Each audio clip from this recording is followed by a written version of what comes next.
Hey everyone, welcome to day 4. Yeah. Third full day. Fourth day. Yeah. So today we went to Birkenau, which is Auschwitz II. Birkenau is a death camp. It was made specifically for the extermination of Jews. And the Roma people, they said 21,000 Roma people were killed in this camp. Just a little statistic for you. So this morning we ate breakfast as we usually do. Then we were driven the 2 miles to Birkenau, and we spent with our friend Jan. I'll insert some footage here of our drive with Jan this morning. He was driving the stick shift. He's definitely a better automatic driver. He's an automatic guy. He's an automatic kind of guy. It was rough. We learned today, John can't drive stick shift. Very well at all. Anyway, so we went to Birkenau. We did a little prayer service at this pond that unfortunately is filled with like ashes. And it was very interesting. We saw the ruins of the crematoriums because they were all one of them was destroyed. I almost said killed.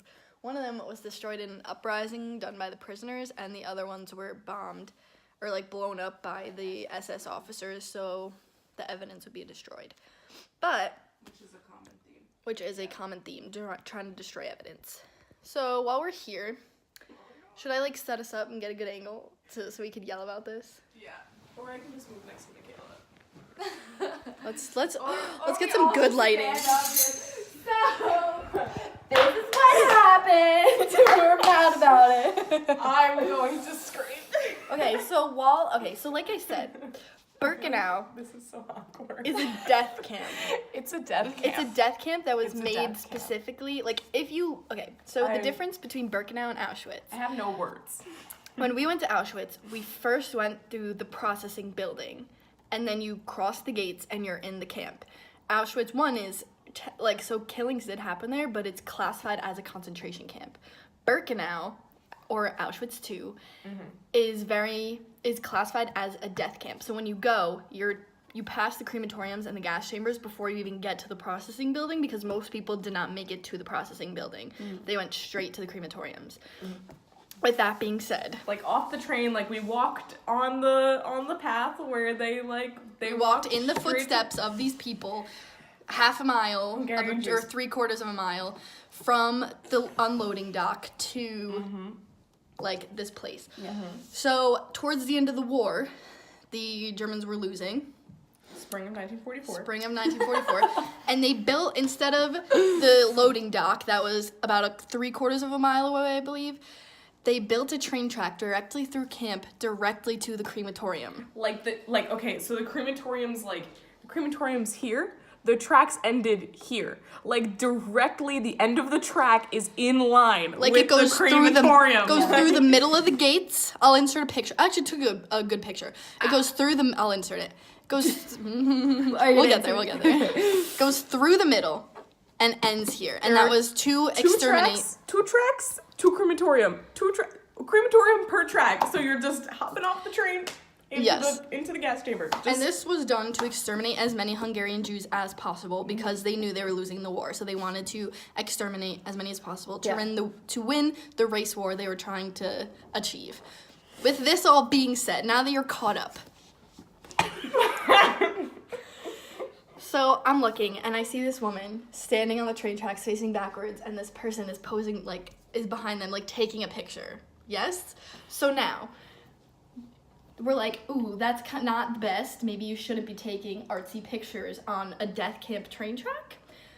Whatever. So we walk a little further, and we see these 2 girls sitting. Let's Literally, like, have you They were sitting back to back. Let's do it. Just sit down.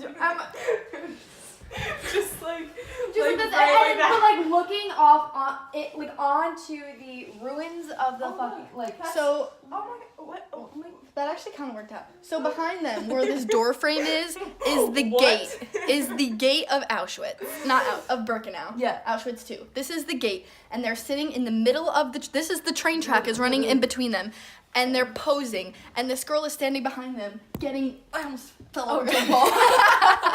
Getting different angles while they're posing on these train tracks that were looking made off. specifically to kill Hungarian Jews. Just like those train tracks did not exist, and then they were built to just like cut out the middleman. Like, why do we have to march them a quarter of a mile? Like, why can't we just like kill them right there? You know, like So the other train track, the other train was used as a cargo train. Like, it's pre-World War II. Like, bitches did not build to this. Yeah. Like, they used it. They took over the existing resources, just like they did with Auschwitz I. Like, it was a Polish army base. They took it over using pre-existing resources.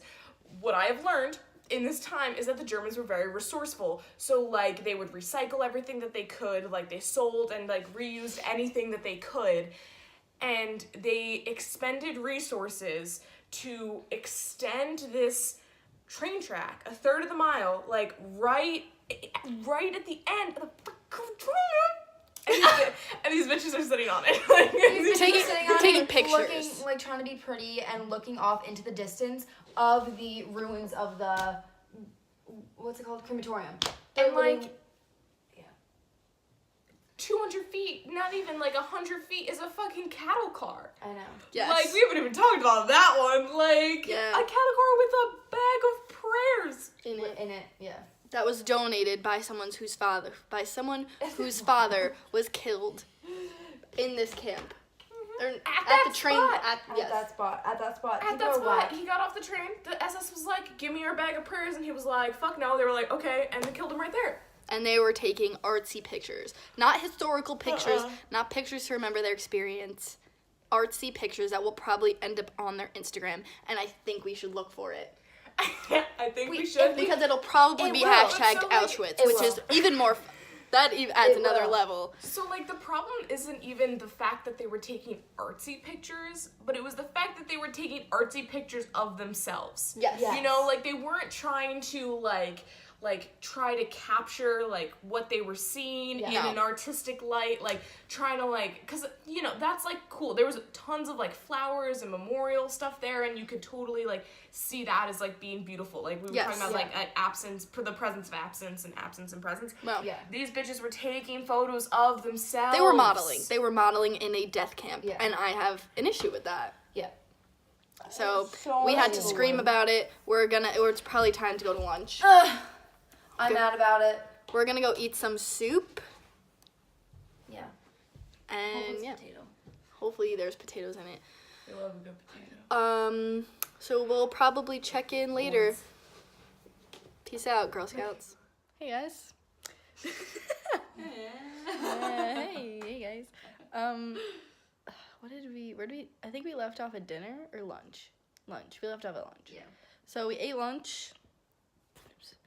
What was lunch? Meatballs. They were like these fried meatballs. They were fine.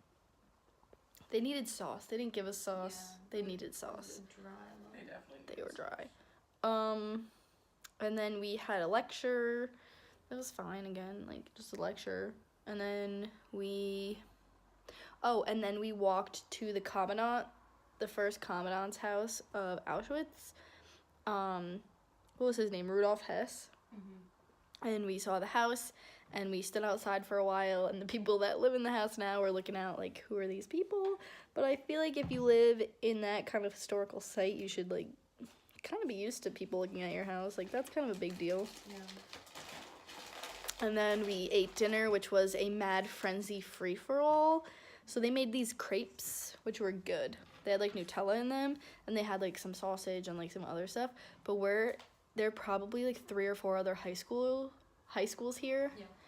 And Mad Frenzy free-for-all. And also, anytime we go somewhere, the high schoolers stare hardcore at us. Mm-hmm. Like, very much. Like, we'll walk into the dining room, and they all just... Oh, yeah, maybe we should leave that open. They very much... Oh. Okay. Is the heat on? Like, no. Done one. So it's like, barely anything's coming out. Okay. It just was really hot in here last night. Sorry, I did not. It was hot in here last night. That's okay. But, yeah. But, They all just stare at us whenever we walk in anywhere. They they just stare.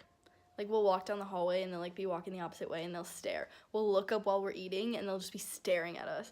And like we don't look like that different from them. Like we're all of like European descent. white. We're white people. They're white people. Like why are they like I'm sure they've seen other white people before.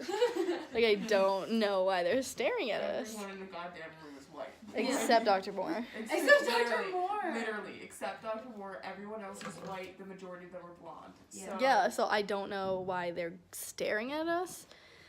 But anyway, so that was dinner. Then we had a reflection. I made a really pretty rose out of Play-Doh. And we talked about conspiracy theories a little bit. And now we're going to sleep because we have a really long day tomorrow. We have multiple tours. We're going to Krakow in the afternoon. So wish us luck. Peace out. Tune in tomorrow. TY. Bye.